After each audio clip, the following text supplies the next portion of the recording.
পাকিস্তানি বাহিনীর বর্বরতার বিরুদ্ধে বাঙালি যখন রুখে দাঁড়ায় তখন বন্ধু হয়ে হাত বাড়িয়ে দেয় ভারত।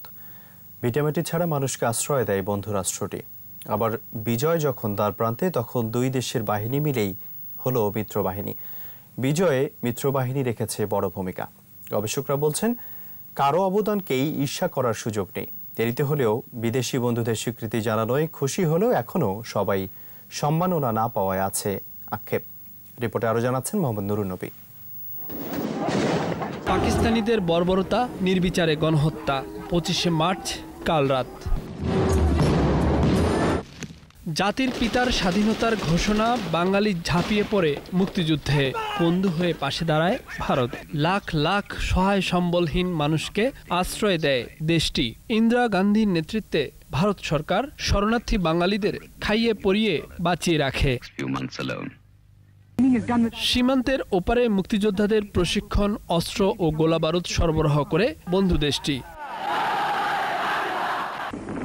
মার্চ থেকে ডিসেম্বর দেশের ভেতরে চলে গেরিলা যুদ্ধ। সময় গড়ানোর সাথে সাথে আক্রমণের ধার বাড়ে মুক্তিযোদ্ধাদের। বর্ষায় যখন নদ নদী টইটুম্বুর, তখন পাকিস্তানিদের নাস্তানুবুদ করে ছাড়ে মুক্তিবাহিনী। এই সময়ের মধ্যে বাঙালির পক্ষে বিশ্ব জনমত। যুদ্ধের প্রস্তুতি নিয়ে রেখেছিল ভারতীয় সেনাবাহিনী। তেসরা ডিসেম্বর অমৃতসর, পাঠানকোট, শ্রীনগর সহ ভারতের 11টি বিমান ঘাঁটিতে বিমান হামলা চালায় পাকিস্তান। পাল্টা সেনা অভিযানের ঘোষণা দেন Indira Gandhi. It is a time for alertness, not only of our defense forces, but of all our people. ভারতের পূর্বাঞ্চলীয় commander lieutenant general Jagjit Singh অরোরার অধিনায়কত্বে ঘোষিত হয় বাংলাদেশ ভারত যৌথ সামরিক কমান্ড। একই সঙ্গে চলে সামরিক অভিযান। একের পর এক শহর দখল করে ঢাকার দিকে এগিয়ে যায় মিত্রবাহিনী। বিজয়ের ঠিক আগে 2 সপ্তাহ চলে তীব্র যুদ্ধ। লক্ষ্য ঠিক করা হলো 13ই ডিসেম্বর ঢাকাকে যৌথ কমান্ডের নিয়ন্ত্রণে নেয়া। মিত্রবাহিনীর যে অবদান সেটা কিন্তু একেবারে শুরু থেকে শুরু। 1 তারিখ বা 2 তারিখ আপনার এপ্রিল মাসে তখনই কিন্তু মিত্রবাহিনীর সাথে আমাদের দেখা হয়। এটা একটা যৌথ কর্মকাণ্ড ছিল।